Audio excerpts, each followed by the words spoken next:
Hello everyone, and welcome back to Algebra 1 with Miss Betsy. Today we're going to continue our work with solving equations by diving into the world of word problems. Specifically, we're going to be talking about how we solve coin problems and interest problems. And I think that once you get the hang of what's going on, you'll find that you may actually find these to be a bit interesting. So let's go ahead and pray, listen to the lame joke of the day, and see what we can find out.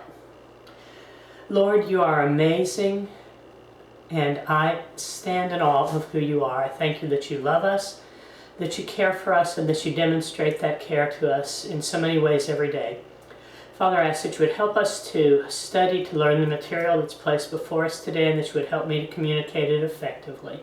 Thank you that you love us. In Jesus' name, amen.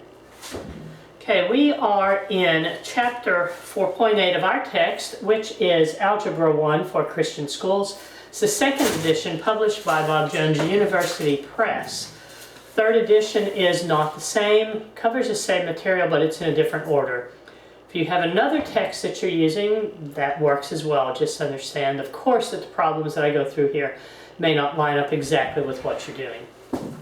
Now you remember back when you were in elementary school and you did those worksheets and they'd have pictures of coins and you'd have to figure out how much money you had, or maybe mom and dad bought you plastic coins and you practiced counting out money, or maybe you raided the piggy bank and mom said, okay, how much money do you have if you have 3 dimes and 2 nickels and a quarter?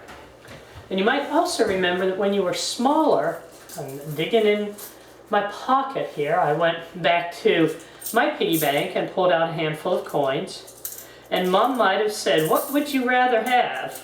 I doubt it, but she might have, would you rather have 1 dime, or would you prefer, Johnny, to have, of course now I can't grab them easily,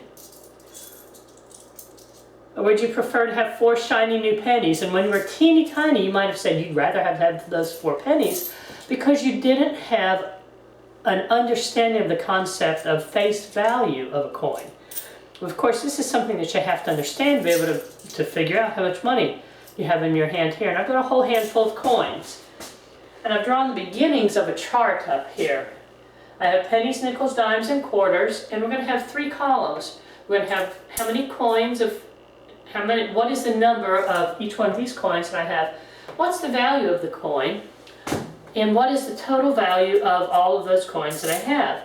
So first, let's see how many pennies I have. And I have 1, 2, 3, 4, 5, 6. So the total number of pennies I have is 6. I'm going to use, say I have black for pennies. And what's the value of 1 penny? Well, we know that the value is 1 cent, but we're going to use value in a decimal representation. So the value of 1 penny is 1 cent, or 0.01, or 1/100th of a dollar. So if I have 6 coins, and they each have a value of 1/100th of a dollar, what's their total value? Well, their total value is going to be the number of coins times the value. 6 times 0.01, so the total value is 6 cents. And you recognize that, I would hope, as meaning 6 cents because you're used to seeing price tags. So you know, if I just put in a 1 in front of this 0 and your dollar symbol, that would be $10.06, wouldn't it? So you have 6 pennies that you're going to have to use. Now, with my green up here on the board, I'm going to use that to color code my information about the nickels. And I do that so I don't have to draw a chart with all of those squiggly lines. So, I have 1, 2, 3. I have 3 nickels. So the total number of coins that I have is 3. And the value of a nickel is 5 cents, and in decimal representation there, it's going to be 0.05. What's the total value of the 3 nickels that I have in my hand? Had in my hand? Well, of course, it's 15 cents. 3 times 0.05 is 0.15 cents. Okay? Now, let's see how many dimes I have and what the value of those dimes is. Well, I have 1, 2. 2 dimes. A dime is worth 10 cents, 0.10, 10 hundredths of a dollar. 2 dimes have a value of 20 cents, or 2 times 0.10. The final coin that I chose to have, I didn't pull out any half dollars. I have very few of those. And I didn't pull out any of our dollar coins. But I did pull out 3 quarters. Our blue tells us that we have 3 quarters. They have a value, of course, of 25 cents, or 25 hundredths of a dollar. 3 coins, 3 quarters have a value of 75 cents, which of course is 3 times 0.25. So this is how you're going to be setting up your chart at its most basic level. That we're going to use this to solve some word problems about coins. But way back when I first started talking about the coins, you said, yes, how much money am I going to have in my pocket? Well, the total value of the coins in my pocket is going to be, and I'm just going to put total value of the pennies plus the total value of the nickels plus the total value of the dimes plus the total value of the quarters. And here, guys, I'm not meaning the total value times the pennies. Here, this is my abbreviation, total value of the pennies. What's the total value of the pennies? It's 6 cents, 0.06, plus the total value of the nickels, 0.15, the total value of the dimes, 0.20, and the total value of the quarters. You add that all up together, 75, 95, $1.10, $1.16.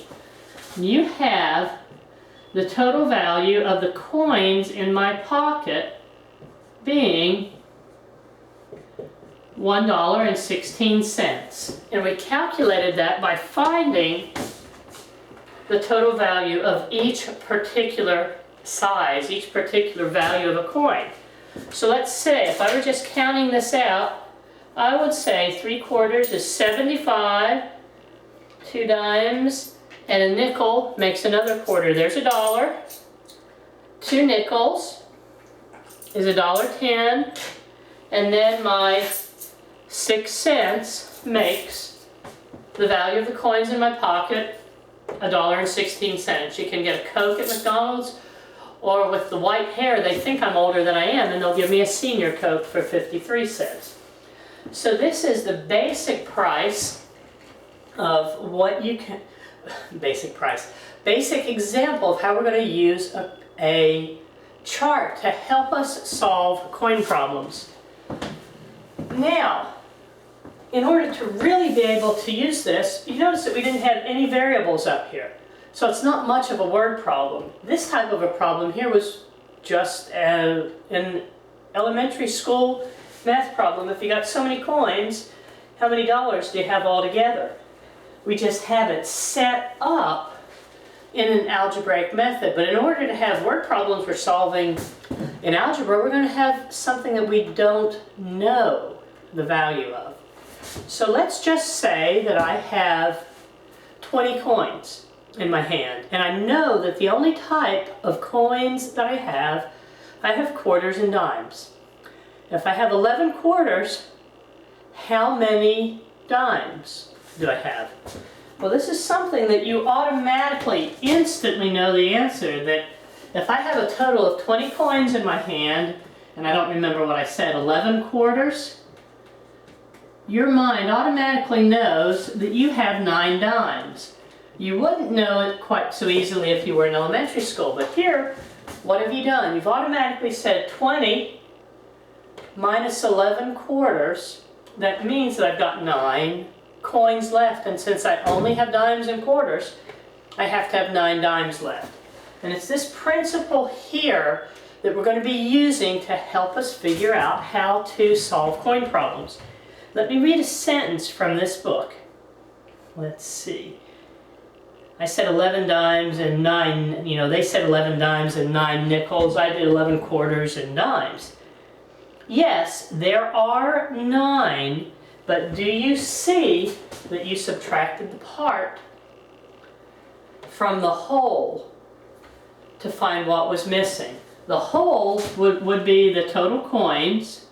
So you take the total coins and you subtract from that a piece of information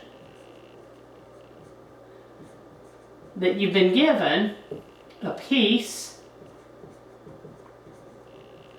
of information, and that helps you to find the missing information.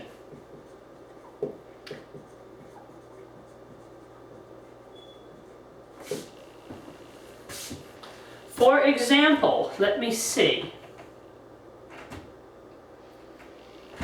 We're going to go right here. I'm not even going to go to example 1 yet. Let's say that I have 17 coins. I'm not even going to say 17 coins. I have 12 coins. And they are going to be simply quarters and dimes. We have to come up with, and they're going to give us some more information, but how can we use an algebraic expression if I have 12 coins, some quarters,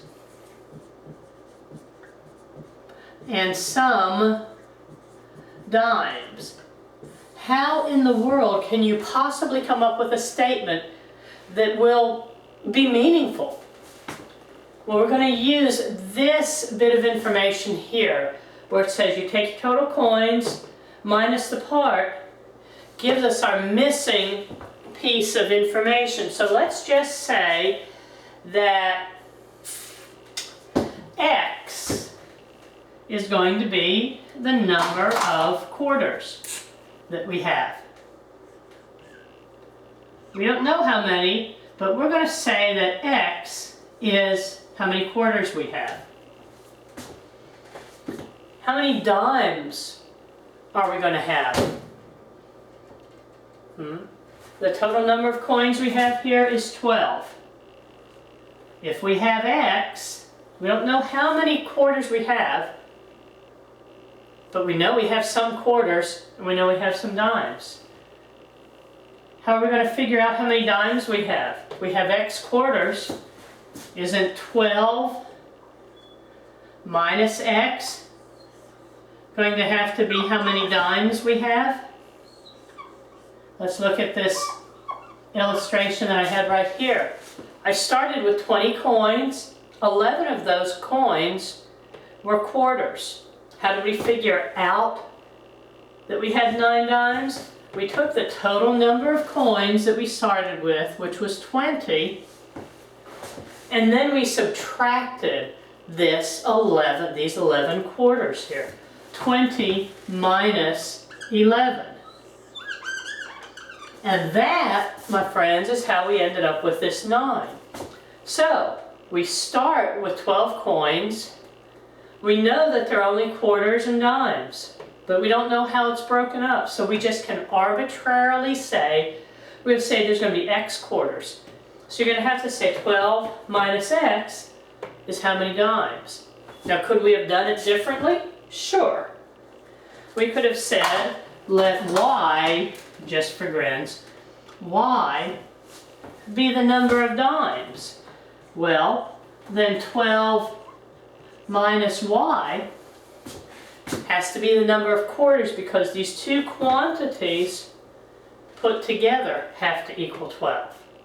So let me go ahead and step through our first example here and see if this begins to make a little bit of sense to you.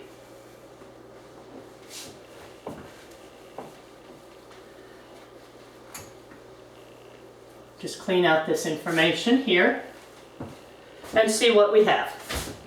Example 1 on page 157 says, Chris has 17 coins and they are all dimes and quarters.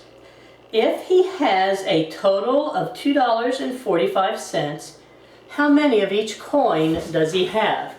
Now first we have to come up with a variable. have to figure out what we are going to be identifying.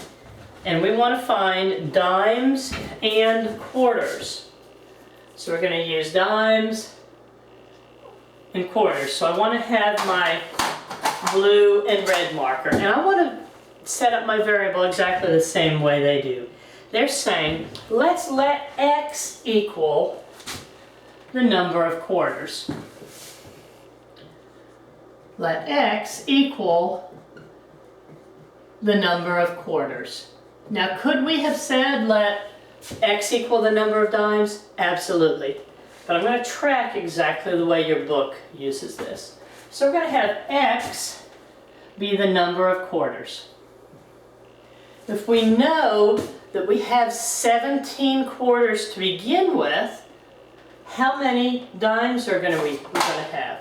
Well, in order to get our remaining ones, we're going to subtract the part, which is x, from the whole, which is 17. If we have 9 quarters, 17 minus 9 means we have 8 dimes. If we have 2 quarters, 17 minus 2 means we have 15 dimes. If we have 16 quarters, 17 minus 1 means 17 minus 16 means that we have 1 dime. So that's how this works. These are the 2 pieces of information that you have to have. So first we said x was the number of quarters, x minus 17 is the number of dimes. Now we can fill in the rest of our chart. Do we have to put anything in here for pennies or nickels? No, but I'm not going to erase it. What is the value of a dime? Well, the value of a dime is 10 cents, isn't it? 0.10. Now I'm going to go ahead and erase this definition over here where I said let's let x be the number of quarters and 17 minus x. If perchance that said x minus 17, that was wrong. 17 minus x. How do you find the total value?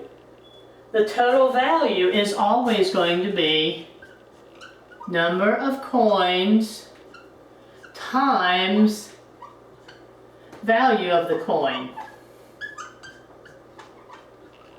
Okay? If you have 3 50-cent pieces, the fact that you have $1.50 in your hand is arrived at by saying 3 times the value of 1 coin, which is 50 cents. So the value of the coin times the number of coins. Let's go ahead and do that. We're going to put 0.10 times, what's the number of the coin? 17 minus x. And you notice how I did this multiplication? I said it's the number of the coins times the value of the coin, so you think, well, I did it backwards. The commutative property of multiplication lets us do this.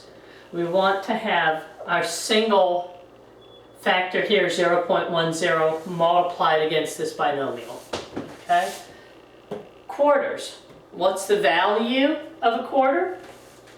Well, yeah, the value of a quarter is 25 cents. 0.25 times x is going to be the total value of the quarters. Now, how in the world can we take this information and come up with an equation to solve that is meaningful and helpful? They continue on with this, and we have to come up with an equation. Well, what do we have? It told us, back on our very first page, it says he has a total of $2.45. So if he has $2.45 in his pocket, just like I had that $1.15 in a pocket, isn't it true that the total value of the coins, $2.45, is going to be the value of the dimes plus the value of the nickels? Yeah. So the value of the dimes, 0.10 times 17 minus x, plus the value of the quarters, which is 0.25x, is going to be equal to the total value of the coins, which our problem tells us is $2.45. So now we have our equation, an algebraic equation that we can solve. 0.10 times 17 minus x plus the total value of the quarters here, which is 0.25 times x, is equal to the total value that our problem tells us we have for those coins, which is $2.45. Now, in our last section, in section 4.7, we saw how we cleared equations of fractions and we cleared equations of decimals. We have, this is 10 hundredths, 25 hundredths, 45 hundredths. The way that we clear this equation of decimals is to multiply both sides of this equation by 100. So we have 100 times, and I'm going to use the bracket, 0.10 times 17 minus x plus 0.25x is equal to 100 times 2.45. I used brackets, you can use parentheses. We're going to distribute here, aren't we? We're going to say 100 times the value of the dimes plus 100 times the value of the quarters. And what is it that happens when you multiply decimals by a power of 10? You move the decimal point to the right. When you multiply by 100, you're moving that decimal point 2 places to the right. 1, 2. You have 10 times 17 minus x plus, we're multiplying this 100 times 0.25x, and we're going to move that decimal point 2 places to the right to end up with 25x. And now we have 100 times 2.45. We move that decimal point again, and we have 245. Can we do anything yet? Well, it's not particularly meaningful yet because we have to distribute this 10. 10 times 17 is 170 minus 10 times x plus 25x is equal to 245. Now what do? We combine like terms.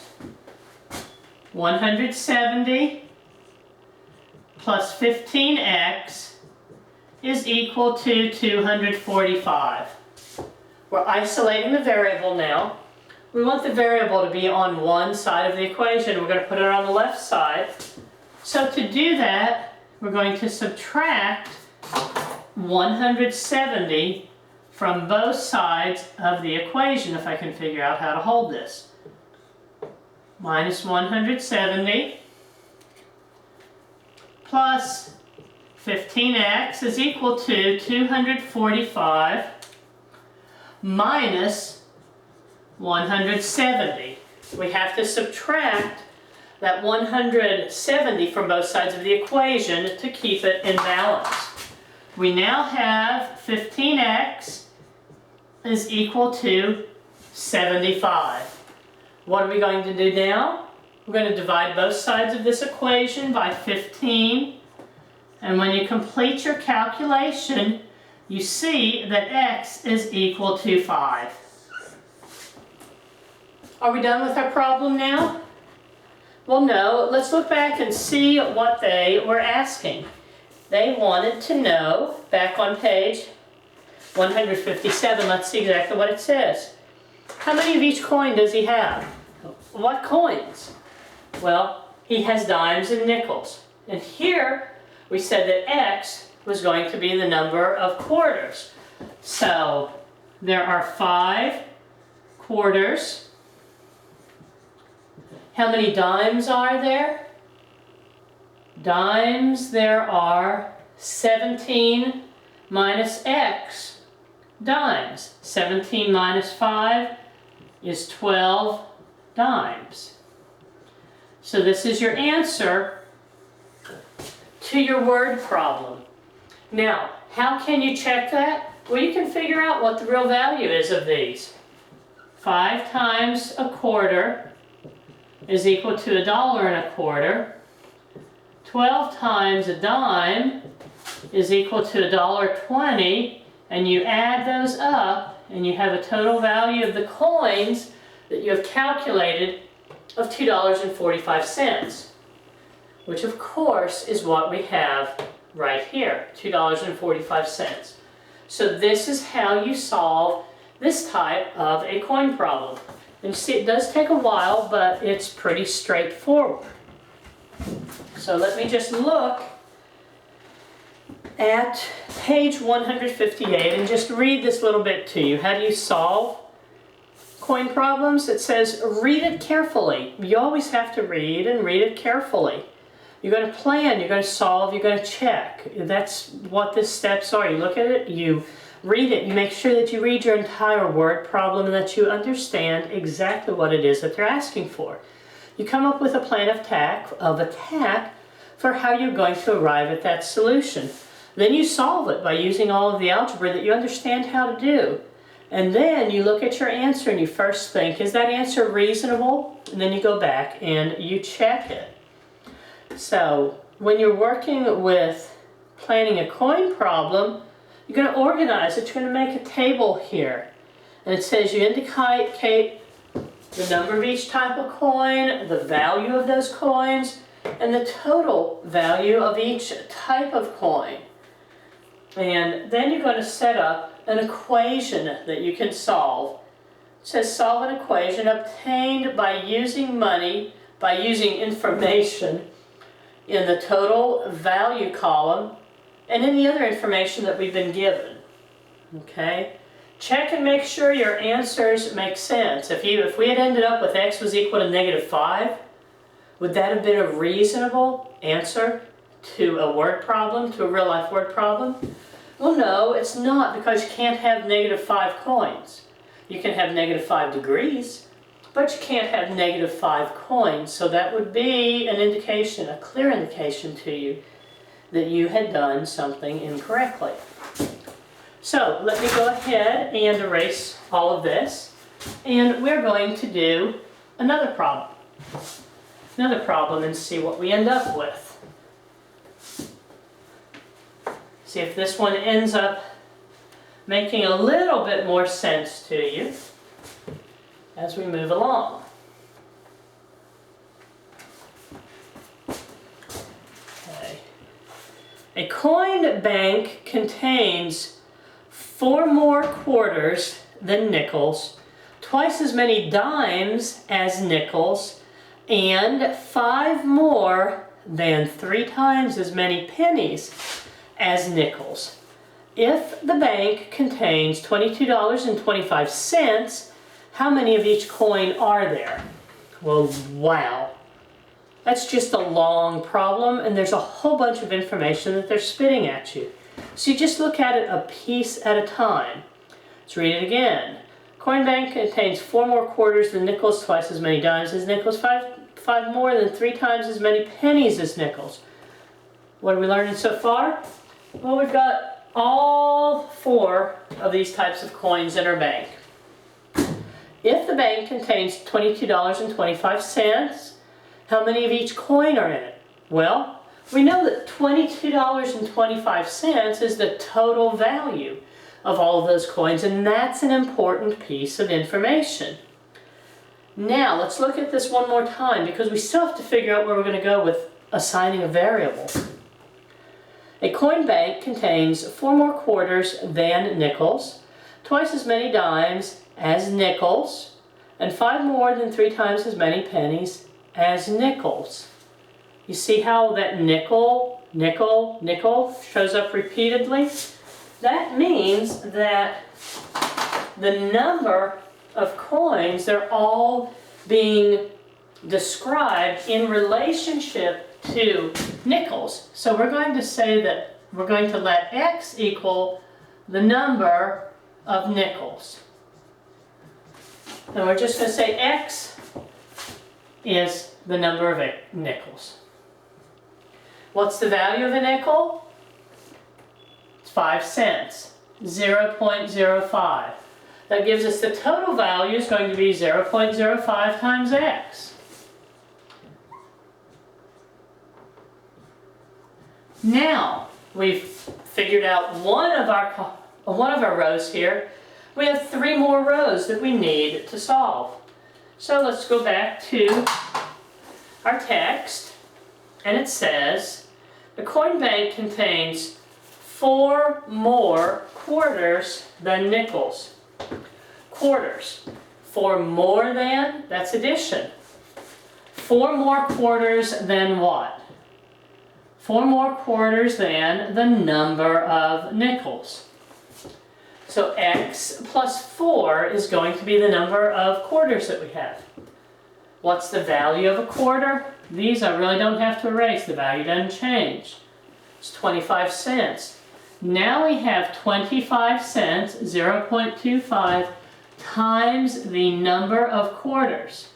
It is essential that you enclose this x plus 4 in parentheses, because that whole expression there describes or defines for us how many quarters we have. Without those parentheses, you're not going to multiply that 4 times 0.25, and that would be a major problem and you would get the wrong answer. The next part of this problem says that there are twice as many dimes as nickels.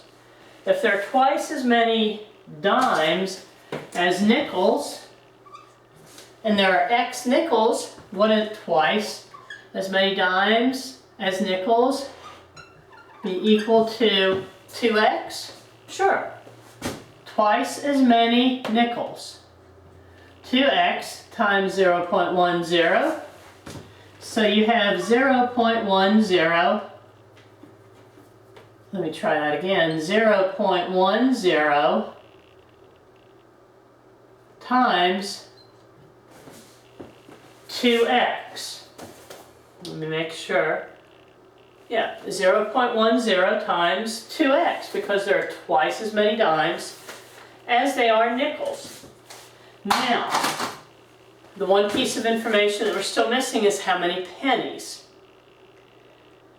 5 more than 3 times as many pennies. When you hear the more than, less than, you can write that backwards, remember? 5 more than 3 times as many pennies as nickels. The number of nickels is x. 3 times x is 3 times as many nickels, plus 5 gives us 5 more than. The value of a penny is 0.10. And the total value is 0.1, I have a hard time with this, 0.01 is 1 cent, 0.10 is a dime or 10 cents, 0.01 times 3x plus 5. And again, those parentheses are very, very, very important. Now, what are we going to do? We have our chart filled out completely. What else do we know? The bank contains $22.25. How many of each coin are there? We just have to have the value of the pennies plus the value of the nickels, the value of the dimes, and the value of the quarters. 0.01 times 3x plus 5 plus 0.05 times x is the value of the nickels, plus 0.10 times 2x is the value of the dimes, plus the value of the quarters, 0.25 times the quantity x plus 4, gives us our total value of the coins of $22.45. Except in the book it says $22.25. That's going to make a problem for us if I don't correct that. Always take the time to go back and make sure you have the information done correctly. Now, we have a long equation here that has decimal numbers in it. How do we clear an equation of decimals? By multiplying. We have hundredths place, hundredths, hundredths, hundredths, hundredths. So we're going to multiply both sides of this equation by 100. And I'm just going to show multiplying by 100 here. 100 times this quantity plus 22.25 times 100. And we know that when you multiply a decimal number by 100, you simply move the decimal point 2 places to the right. So when we distribute this, we're going to have 100 times this, 100 times this, 100 times the value of the dimes, 100 times the value of the quarters. So that's what we're going to distribute now. And I'm going to take care here to just clean up that mess. But that's all you're doing, is you're distributing multiplication by 100. We move 0.01, the decimal 2 units to the right, and you end up with simply 1 times 3x plus 5 plus, move this 2 units, 5 times x plus, going to move this 2 units, 1, 2, 10 times 2x plus, what do we have now, 0.25. Move this 2 units to the right, the decimal place, and you have 25 times x plus 4 is equal to 2,225. All we did was move the decimal place 2 places to the right to indicate to us that we were multiplying both sides of that equation by 100. Now, we're going to have to finish multiplying so we can collect like terms. 3x plus 5 plus 5x plus 10 times 2 is 20x plus 25 times the quantity x plus 4, 25x plus 25 times 4 is 100, is equal to 2,225. Now, you know exactly what to do with this problem. Add like terms. 20 and 5 is 25x, plus 25x is 50x, plus 3x is 53x. Let me look at my cheat sheet here. 53x is correct. 53x. Plus 5 plus 100. Plus 105 is equal to 2225. We need to isolate the variable, so we've added 105, and now we are going to subtract 105 from both sides of this equation. So we have minus 105, okay, is equal to 2,225 minus 1,005. All right, we do that subtraction, and we have 53x is equal to 2,120. Okay, 10, 20, 40. It's going to be 40. Now that's an example of how I could multiply something in my head. But let me show you. 2120 divided by 53. 53 doesn't go in 21. 3 times, this is what I'm estimating, 3 times 50 is 150. 4 times 50 does 200. 4 times 3 is 12. 4 times 3 is 12. Carry 1. 4 times 5 is 21. We're going to subtract and bring down the 0. We have that x, wow, x is equal to 40. So it's looking like we've got a ton of coins. So what is x? X is 40, so x we say would be 40 nickels. And everything else here is referenced in relation to nickels. So if we have 40 nickels, how many dimes do we have?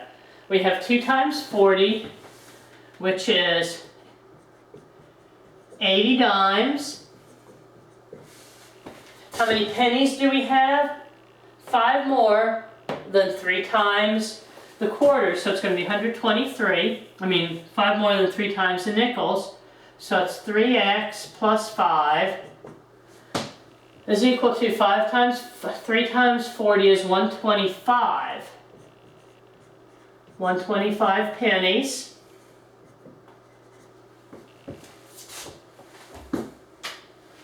And finally, how many quarters? We have x plus 4 quarters. Would be 44 quarters. And this would be the answer to our problem. You have to have the total breakdown of how many coins you have. Now, how do you check this? Same way that you checked before. We're going to take the total value of the nickels, 40 times 0.05, right? Nickels are 5 cents, so that gives us $2. We now have 80 dimes.